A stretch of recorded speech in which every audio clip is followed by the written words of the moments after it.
On today's episode, we talk about the impacts of AI and how it can make a huge impact in your business. We have the founder and CEO of Talsey AI, and he's going to share some incredible metrics with you. In fact, we're going to give you a little secret. We're going to help you increase your rate by 35% by using technology. Stay tuned for the entire episode because you're not going to want to miss this tip. And most importantly, enjoy your episode.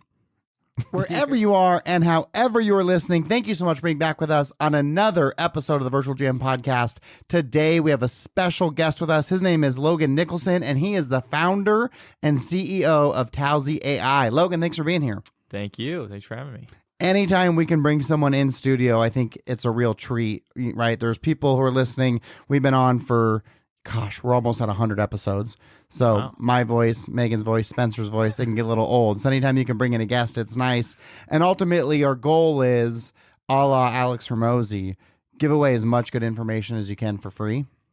And so bringing you on today to talk about things like how you can improve the guest experience, how you can increase reputation management. Those are things that are important to everyone who's listening. And so if we can help, give them some direction on how to do that, talk about your services, that obviously goes a long way. But if you're an avid listener, we're going to start every episode with a segue. So that's one business best and one personal best. And I'll go first just to give you some time to percolate. Make sure you got something nice up in your mind there. Okay, so my business best, we had a property that we worked with in Mesquite for a long time, and we absolutely loved working with them. They went through an ownership shift, and so they had to stop working with us through that transition, and they've now brought us back in, so we're super excited. We're just getting started, getting their website going, building out their PMS, all of those exciting things, and so I couldn't be more happy to be working with them. And then my son Cash had his first soccer game on Saturday, and he's now at the age that they have goalies, so it's a totally different dynamic of soccer, and I'm proud to say that we won 3-0 in our first game, and my son had 2 goals. That was pretty sweet. 2 goals. Come on. Runs in the blood. Yeah, love it. Yeah. Okay, what about you? What do you got awesome. going for us? All right. Okay, business best. Actually, we'll start with personal best. Okay. Personal best. I'm not a fitness guru. Never claimed to be, but I decided to get in shape this year. Nice. And let's see. What day is it today? Today is March 4th. March 4th. So it would have been probably a week ago. We got first ever flat bench of 200 pounds in the gym. Nice. So we had 205. That's great. 3 times. Yeah. So yeah, and that's not very much. A lot of people bench like 300, but I was weak before this. Well, good for you. I needed to hit milestones. And it's all about measuring your own progress, not somebody else's. So that's great. Exactly. So don't challenge me. No, you listeners that are way stronger than me, don't be laughing at me. I'll tell you, that's an exciting thing. In fact, I am actually on that. So I have been focused on so much of business my adult life. Like that's been my priority. And this year was the first year I was like, I'm going to focus on my health in the same way that I focus on my business. And so I got an Oura ring. So to all the listeners out there, highly recommend. I even wore this playing golf yesterday. Oh. I've never worn a ring playing golf before, but this tracks your steps and your heart rate and your sleep and your all of those things. And so it's been amazing because sleep is so critically important. And then I love a good, we like sports. So anytime you can grade my performance, I'm all for it, So I've loved that and got some trainers from up north and doing the whole fitness, gym, eating. It's been a good journey. It does. It's worth it. And it's like training yourself to just set yourself to a goal and achieve it. Yeah. Is really good for it gets you in the habit of doing that in every area of your life. So that was good. And work best. We launched a fundraising campaign for Talsey. We've been doing well lately. We're very happy with our products, so we wanted to fundraise and be more aggressive this year. So we launched a campaign. I don't know if you've ever heard of Start Engine. No. So it's a Kevin O'Leary company. Okay. For those listening, Kevin O'Leary is one of the sharks on Shark Tank. Yeah, bald guy that is kind of mean. From Canada. Yeah. So he has this platform. It's an equity crowdfunding platform, so it allows people to invest for as little as like $500 in startup companies. Yeah.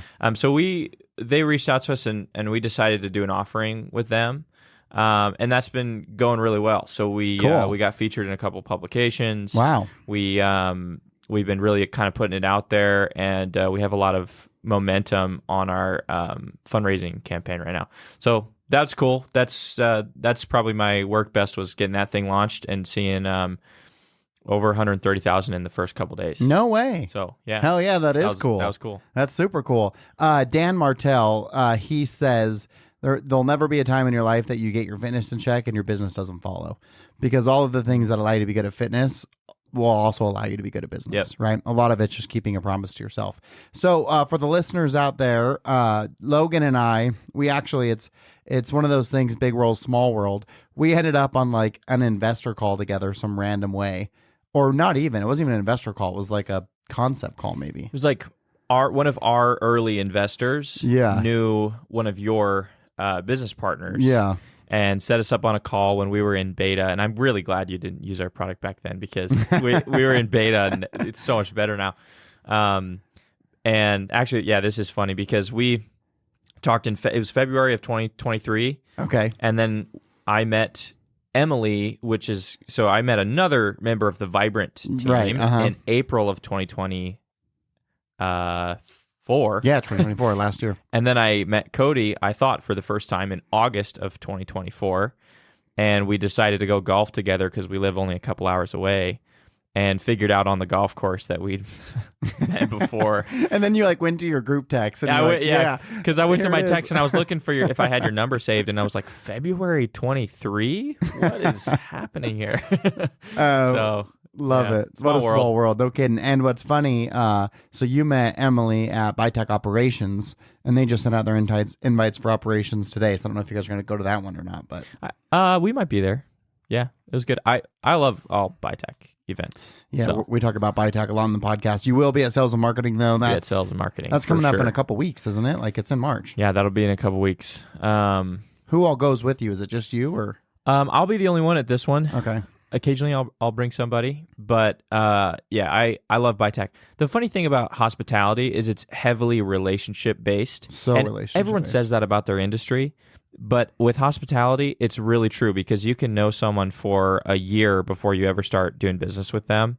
And in fact, that's the case a lot of times. It certainly doesn't have to be, but that is the case a lot, because in hospitality, you do business with people you trust. Yeah. And that's also one of the reasons why companies that just explode onto the scene with tons of like venture capital, for example, historically don't do super well in hospitality. And it's not true of other industries, but it's because you can't buy your way into hospitality. You have to earn it with relationships.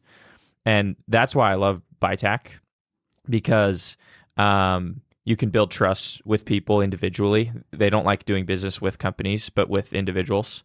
Yeah. And I prefer that as well. I prefer to know my customers. That's an interesting point that you make, because you're totally right. Because you think of, like, we were talking about Muse yesterday. It's an awesome PMS, and they've got a bunch of funds as they make their push into the Americas, right, to the United States. But I don't care. Because like I've been working with WebRes Pro for so long that it's like, that's awesome, you're awesome, and you have all this ability, but like I already have a relationship, so you really have to show that there's a reason to relieve this relationship, and that's a very hard thing to do in hospitality. And there is such a thing as big companies that do that well, but I think it is advantageous for a startup like us, because we started a couple of years ago, and I would say our core advantage is we all came from technology backgrounds. A lot of the people that start hotel technology companies, they come from hospitality. And we didn't come from hospitality, which was a little bit of a barrier, but we did come from tech. But that just made it all the more important for us to build relationships when we did come into the space. So we've had this sort of technological advantage where I'll brag for just a minute. Yeah, our tech is very good. It is really good. Their AI is amazing. That is kind of our core competency, and it's fun for us. And we started this in Talsey was created around the end of 2022, which is a little bit before AI was becoming cool. And people would kind of not understand where the direction we were going, and then ChatGPT became huge, and they're like, "Oh, okay, yeah, this that's stuff is true. actually if you good." Talked about AI 2 years ago, people wouldn't really know what you're talking about, or necessarily entrust in. Yeah, so but that was one of our advantages from the get-go. Was just from a tech perspective, we knew what we were doing, but we needed relationships because we didn't have those to start, and the relationship building I thought was something we needed because we weren't connected in the industry to start. And then I realized that it's a necessity of doing business in hospitality. You like the experience you provide as a hotel is everything. It's your product. Yep. And so that experience is not, it's a compilation of a bunch of things. Your actual real estate, the quality of, your rooms and your lobbies and all those things. It's the experiences people have with your staff, and that's crucial. But it's also a compilation of your technologies, because if a mistake is made in the PMS that causes someone to be charged more money than they were supposed to, that affects their experience. If somebody makes a housekeeping request that gets lost in your system of dispatched requests, that affects the experience. Yeah. So you have to do business with people you trust, not only to provide you technology, but essentially people you trust with your guests. Yeah. Especially when you're a platform that's communicating with the guests. Yeah. For us, it is especially crucial because we are an interface directly between the guest and the hotel. And let's talk directly now really quickly about what your product is, just so the listeners aren't trying to guess what it is that we're talking about. Yeah, we've just been laying them on here. Yeah. So a quick introduction to Talsey AI. So Talsey is an AI guest experience platform, and it's all centered around SMS. So we don't do app downloads. If you have apps are fine, but for guests to use Talsey to communicate with the hotel, they don't have to download an app. They can use SMS or WhatsApp. And can you be in any carrier? It could be in any carrier. That's a big deal. I know T-Mobile's a little tricky with some. Well, we used carriers before where it was like, I think it was Kipsu, and I'm sure that's different now. So Kipsu, if you're listening, I'm sorry. But we tried them, and it was like, oh, it's only Verizon guests, though. And it was like, well, that's not going to work. Yeah. No, we've got a good deal. So we get to work with all the carriers. That's great. We get to work with international numbers. We have an integration with WhatsApp. That's so huge. Let's touch on that really quick, because a lot of times, especially here in the States, our European guests are going to book on like an Expedia or a Booking.com. And so you already have a more challenging time communicating with them because you're going through someone that's not you. And then oftentimes their numbers won't work with our regular system. So the fact that you can do that is really paramount. Yeah. And that is important. The WhatsApp integration is important. But essentially, this is what's happening for guests. Talsey is an AI assistant that is trained top to bottom on your hotel. That's essentially how it works. Talsey is going to have a knowledge base that covers every little detail and policy of your hotel and the surrounding area.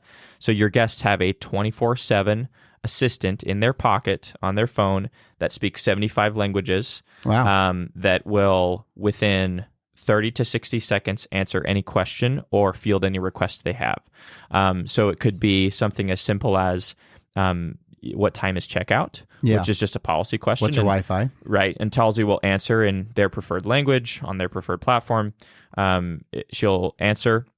And it could be a request where someone says, okay, I'd like a late checkout, and then Talsey will notify the hotel staff that there's a request that needs their attention. So anytime there's a more complex question or a request of some sort, then it's escalated. And so what it does is it provides guests with a premium experience, because let's be honest, people far prefer to text than to call or email, especially or for something they don't want to burden somebody with. Like maybe they feel stupid of like, oh, I'm sure the checkout information is somewhere, but I don't want to look for it and I don't want to ask like a person, Yes. Actually, so let me make a claim and back it up real quick, because this is something I learned the hard way. My claim is that text messaging is a must in 2025 for hoteliers. Absolutely, you have to, or you will be behind the times. That's truly what I believe.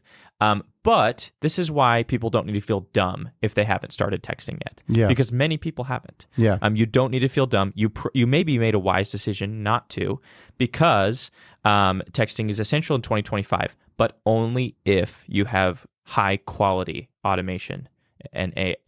Yeah. And this is why. I'll give you my story to back it up.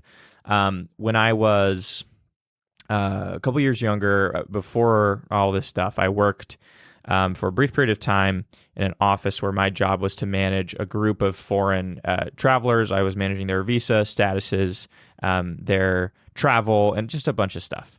And so it was about 180 people. So they would have questions for me occasionally. And my policy was, if you have a question for me, give me a call. Similar to hotels. Yeah. Many hotels have kind of that policy. And I would get, I'd say probably 4 or 5 calls a day. But sometimes they would call at an inconvenient time, Sure. which is also true of hotels. Yeah. And so I thought I was really clever, and I said, okay, everyone, if you want to get a hold of me, all 180 of you, whenever you need to get a hold of me, send me a text on WhatsApp.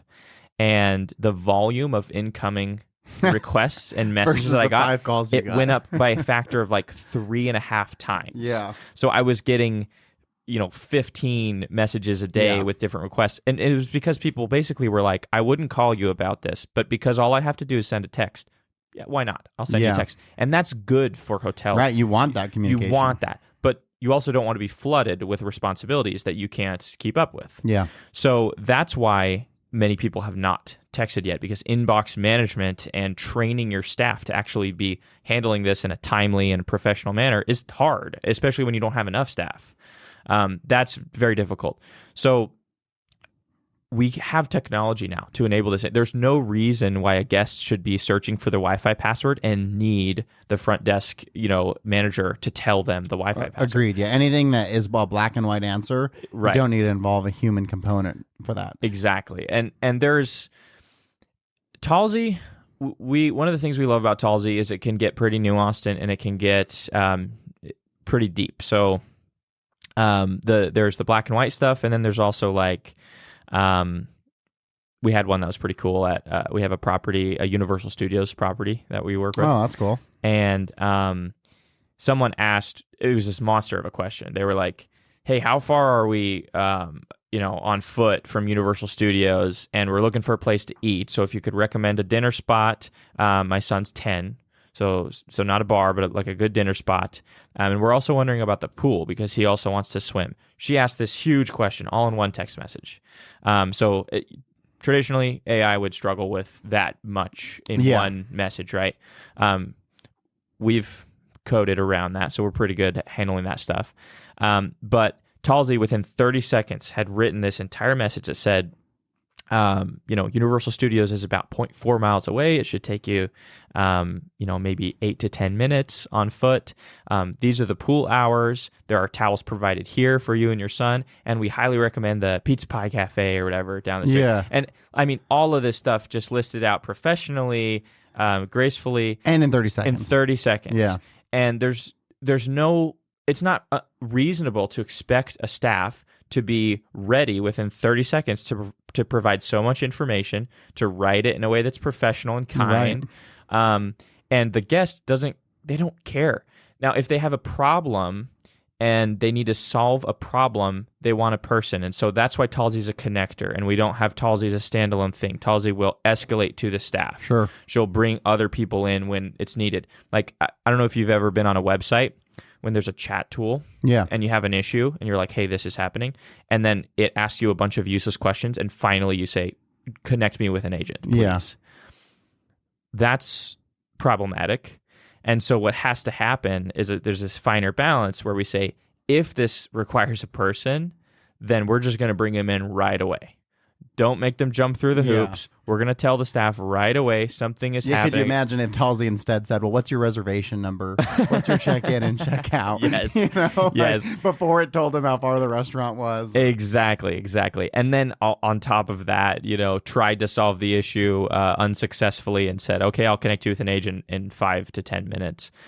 So we don't do that. Talsey, as soon as she sniffs a little bit of, I think we need some human help here, she's going to involve the staff. But when that doesn't need to happen, she can be on it and provide them with spectacular service. And we've seen many times our hotels have 5-star Google reviews of people who basically are saying like, the hotel was so attentive. They always got back to me via text with anything I needed. We've seen that many times. And that's gratifying for us because we're like, look, that's amazing. People do want the human interaction. Don't replace the human interaction. That's not what you should do with AI.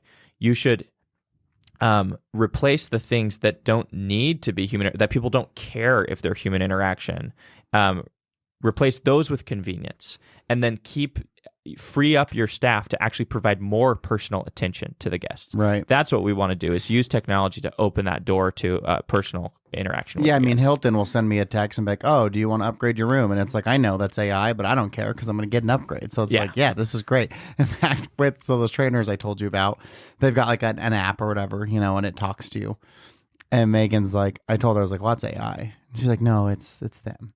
And then she like finished a workout, and then right after it was like, hey, great job on your workout today. She's like, oh yeah, it's probably AI.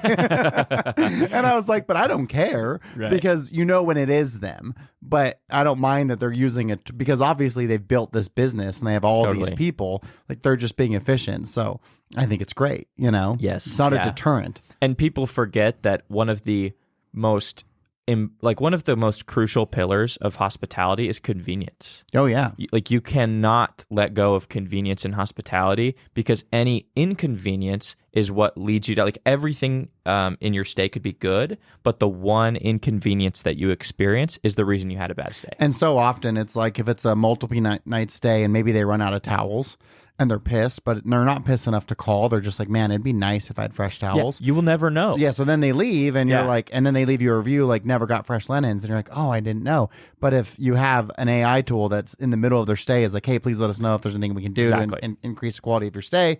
And then they're like, oh, actually, I would love some free linens. Well, then we've solved it now and it doesn't even become an issue. You're totally right. Yes.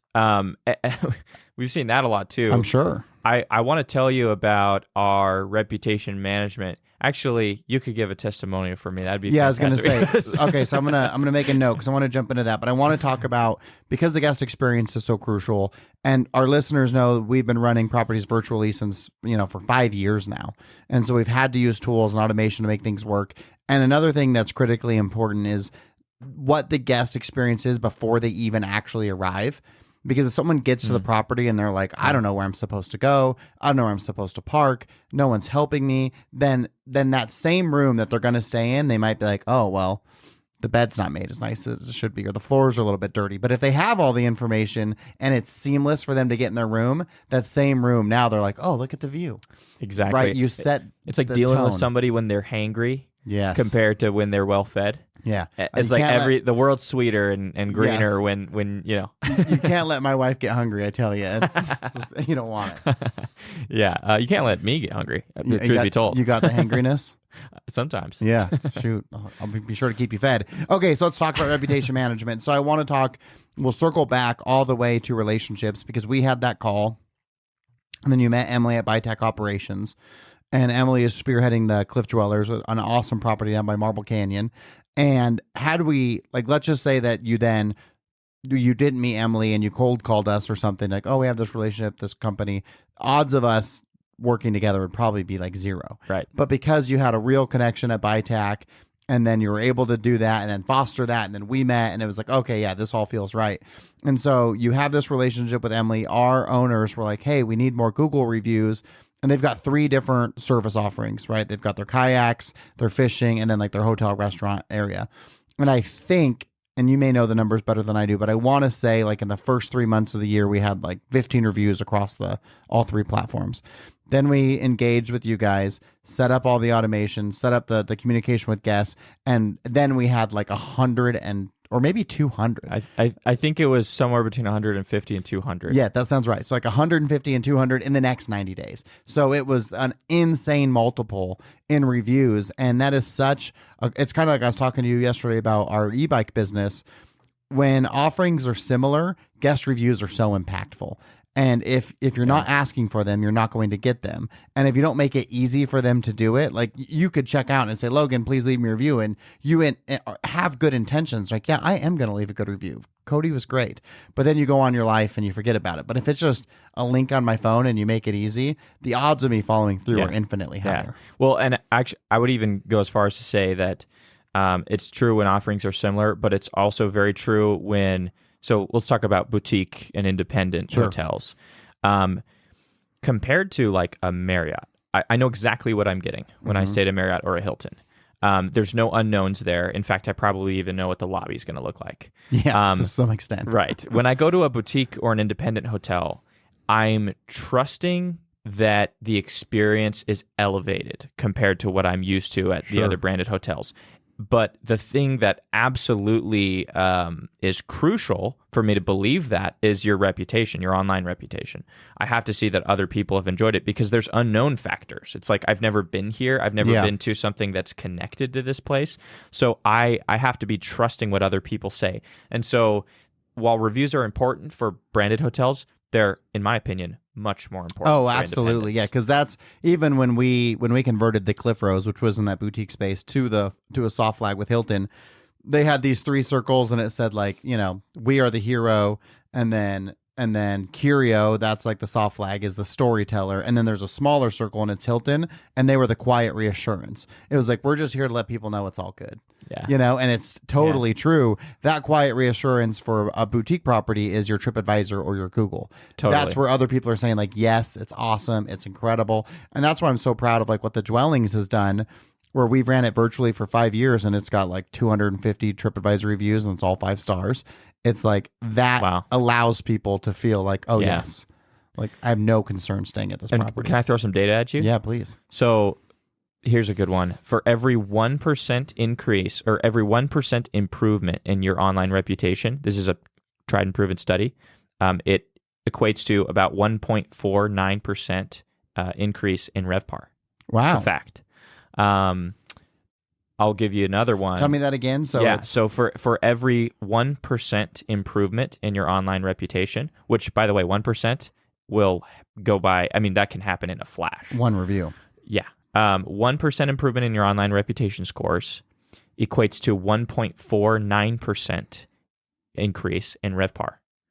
And the reason for that is because, number one, your review scores dictate your occupancy to some extent, because some people might not book if they see a bad review. Yeah. And based on your score, some people have different thresholds. They're like, I don't want to stay at somewhere independent if it's less than 4.4. Yeah.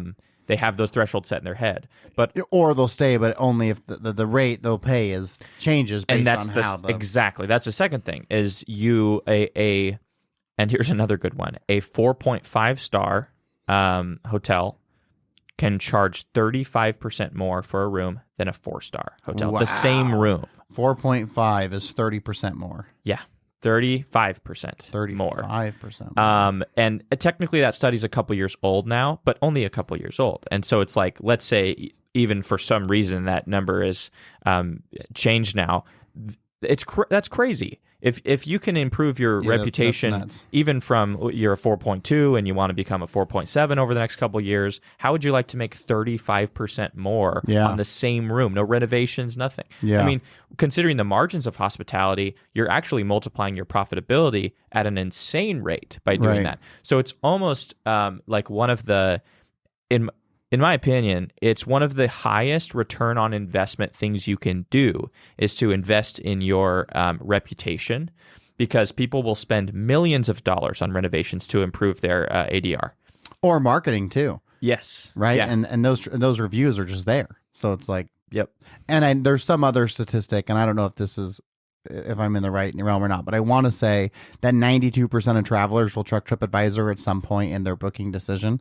And so it's like, obviously you want to be relevant in that space and be getting reviews. And it's huge. And I guess we ought to tell people, so this is how we approach reviews, because part of it is the fact that we're providing a better experience for guests. And that's going to obviously improve the quality of reviews. Back to the towel story, the linens, right? If you know that there's a problem, you can solve it. Yes. Therefore, the guest experience is better. Yes. But then we also, so Talsey has a special survey technology that we do.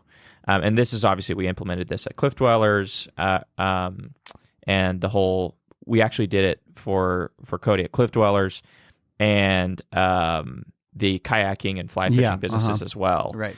And what happens is we do a check-in with the guest in the middle of their stay to uncover buried problems. And that's huge, right? Because we want to know if something's wrong, we want to know about it. Then we do at the end of the stay, a survey that's a last chance to uncover buried problems. And we say, how was your stay? And if they rate that stay on a scale of 1 to 5, on let's see, a 3, 2, or a 1, we're going to collect a private feedback form, send it to the general manager so that someone can reach out to them and hopefully reconcile. Yeah. Because people don't want to damage your reputation. They just want to be heard. Yep.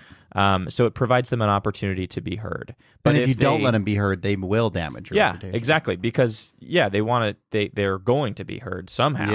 Yeah. But if they had a 4 or a 5-star experience, we can send them down, a different pathway, a satisfied guest pathway, where we ask for, we pursue loyalty. We ask them to leave us a review on Google or TripAdvisor.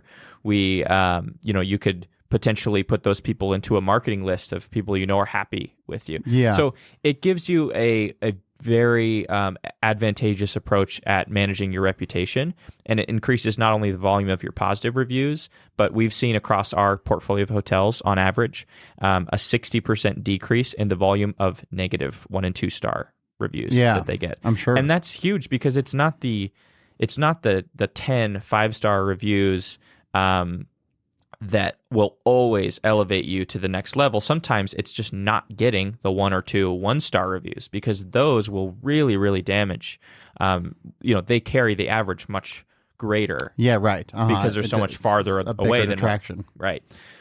So yeah, that's huge. That was actually one of the things that really unlocked our product to a lot of folks, was just the fact that we could tangibly say this will improve your reputation.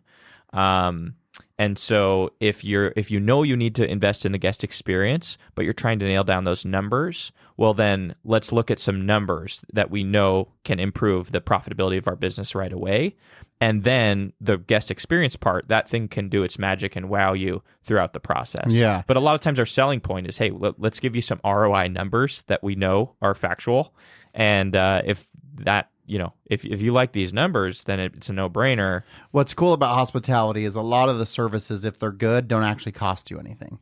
That's what I always tell people about working with Vibrant, is like, as long as we're doing our job, then we don't cost you anything.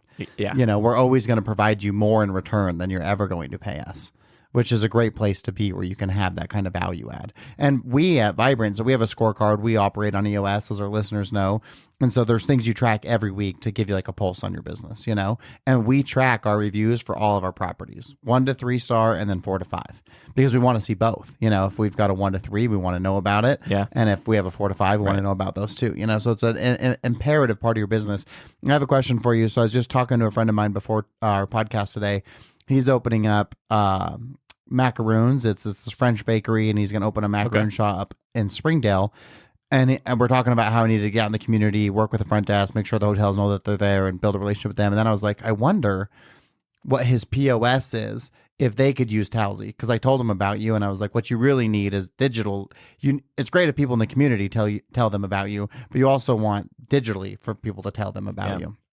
Because you think about back in the day, 15 years ago, if you needed like to go to lunch, or you needed a haircut, whatever service you need, you ask a buddy, and they're like, oh, I go here. And now that buddy is just Google for the most part. And so you say, where's the best snacks in Springdale? And so I wonder, do you think Talsey could work for like a cookie shop like that, depending on how they track their customers' data? Yeah. So I'm glad you asked. One of the things that we have done over the last year, we happen to have taken on a few clients that are outside of our typical customer profile. Yeah. So like we have an e-commerce company. We were talking yesterday about your e-bike business. We have a couple of things like that are outside of our normal fit. But by nature of our technology, it's very customizable. We built it with independence in mind, independent hotels, resorts, boutique hotels, that sort of thing, because they have higher thresholds and needs for customization. They're more complex. They have restaurants, they have spas, or even if they don't, they're just unique compared to a cookie cutter branded hotel. So we built it with a lot of customization that our team can do in onboarding, so much so that even though it's a hotel software at its core, we can actually, with a little bit of extra onboarding work, we can do a cookie shop. We could do an e-bike if I think of Square, someone uses Square for their POS and I pay for it, even if I'm going to put my number in, it's like Square knows that credit card is me, and they'll like text me my receipt. And I'm kind of like, I don't know even how they did that. Yeah. No, there's a bunch of ways to connect digital and physical buying experiences now. Yeah. So, because that'd be huge for them as a brand new cookie shop. Like if they could come into the market and just blast out a bunch of Google reviews, that would make a huge impact on their success. Yeah, definitely. I'd love to talk to them. And text is a big part of enabling that, because here's a fun fact. Another one. I got all these random fun facts that vaulted in my brain. Email. A lot of people do email marketing, especially early on. And I don't knock email marketing, by the way. I think that's a good idea. But email open rates across a variety of industries are generally 50% or below. Many of them are 30%. Hospitality, the industry average is 22%, I think. Yeah. Open rate. Yeah, open rate, that's tough. So you're only getting 22% of people to read it. And average click-through rate is 1%. Yeah, so that's tough. SMS, the open rate, I'll give you a guess. What do you think the open rate is for marketing SMS? Well, I would think if you're OCD like me and you don't want a red bubble on your phone, and the fact that you don't know it's marketing necessarily till you open it, I'm going to say it's like 76%. Okay, 76, that's a good guess. And also, I should say, if you do it wrong, which some people do, your messages can get flagged and spammed and won't ever land in your inbox, which affects your open rate. Okay, so yeah, we can't count those. Yeah, but still, it's 99%. Wow. Wow. So that's shocking. Yeah, I set you up there, but it's 99%. So if you send a text message, it's going to get to your So let me ask you this, because that number is so staggering. So have you now established like your text message database where if I said to you, I want to text every guest who stayed with us in the last 6 months and say, thanks for staying with us, come back, here's a promo. Yeah, so we're starting to do that. There are some regulatory concerns that you have to take into account because there are some strict laws around telemarketing.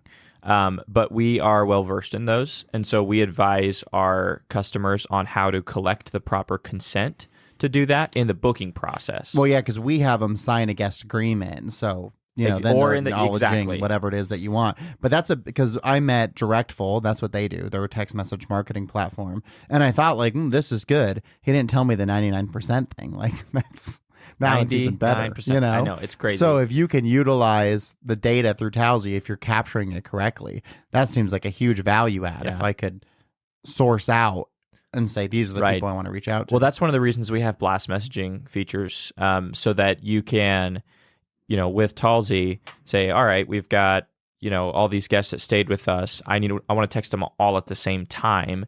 And you can, I'm not going to lie, there are other platforms out there that are designed for SMS marketing that will give you more insights and whatnot. Yeah. But if you're just like, look, we just want to send a post-stay message to people to invite them to come back, to essentially to have an ongoing marketing initiative, not only can we schedule that in the guest journey, because we have like a journey of guest messages that are sent, sure. We can schedule those in the guest journey and get rid of them for guests who are not so happy as well. Okay, so someone says like, I'm never coming back, I rated you a 1, then that would fall off. Yep. It can be removed from the journey. We can even remove any future messages from the journey in that case sometimes. Where if it's like if someone really is clearly upset, then maybe we ought to handle this. Maybe a manager ought to handle this. Call him. Guest. Yeah. Yeah. You can use Talsey to either schedule those marketing things into the guest journey, or you can say, okay, we have a special that we're running. We I don't know. Maybe you guys have an amazing harvest festival in town, and you want to tell people, hey, come stay with us for the harvest festival, and you want to just advertise that to your previous guests. That's something you can do, and we keep that data secure, but we keep that data for you so that you have that's a massive value add. So I don't know if you can talk pricing, because I'm sure it varies based on property size and things like that, but if someone's listening and they're like, this is awesome, I want to get in on that, what's the best way for them to go about that? So reaching out to me is the first thing. Here's one of the things. I love talking to customers, and even though we are getting to the point where I could probably remove myself from the sales cycle a little bit, I love it too much. Yeah. I love interacting with the customers, and I love when they challenge me. Hey, we want to do this. Can we do this? And that for me is very fun. So I would say reach out to me. My email. So should I put your email in the show notes? Yeah, that'd be great. That'd be great. Logan at Talsey.com. Okay. And Talsey, Talsey. Logan at Talsey.com. Email me. I'm on LinkedIn as well, so you can message me on LinkedIn, Logan Nicholson. And yeah, I have almost to a fault a love and a passion for hotels and resorts, particularly independents and boutiques, just because they're out offering something unique to the world. And so we try to price at a point that's friendly for them. Yeah. We try to do it to where it's really a no-brainer. So generally it's going to work out to a couple $100 a month for a smaller property. If you've got 1,000 rooms, don't quote me on this. But yeah. Well, that's fair, right? Obviously with scale, your price should adjust. And that's what we factor into our price, is how many messages are we going to be sending per month, probably, how many, there's some other features we have that incur costs on us that sometimes we even sell at cost just because we want to delight the customer. Yeah. But yeah, we try to make it a really great cost for value. It's a premium product, but we never want to lose a deal because someone says, I can't afford this. That breaks my heart if that happens.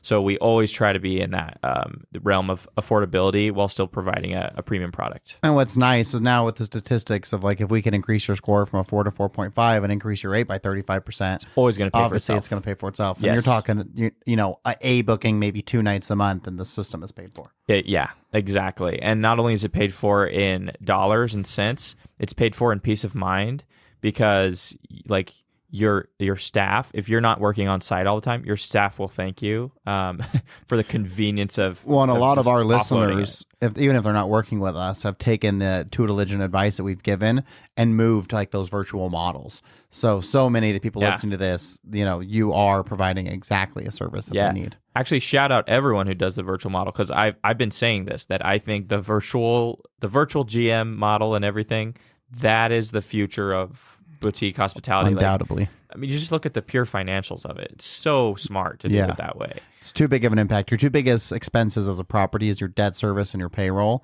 And you can't do anything about the debt service unless you pay it down, right? Right. But payroll you can. And so and what's amazing too is that the first thing that people hear when they hear that for the first time is like, oh, but what about the guest experience? And I'm not advocating that you can offer a Waldorf level guest experience virtually, right? I'm not saying that. But what you can do is you can run a property for 5 years without anyone on site and have over 250 5-star reviews. Right, exactly. And it's like if a guest, we take 100% of a guest's needs throughout the stay. If you can satisfy 60% of them with technology, the other 40% will be delightful. Yeah. Like they will so enjoy those moments because those people won't be, the front desk agents, whoever, they won't be distracted. They won't be overworked. They won't be grumpy.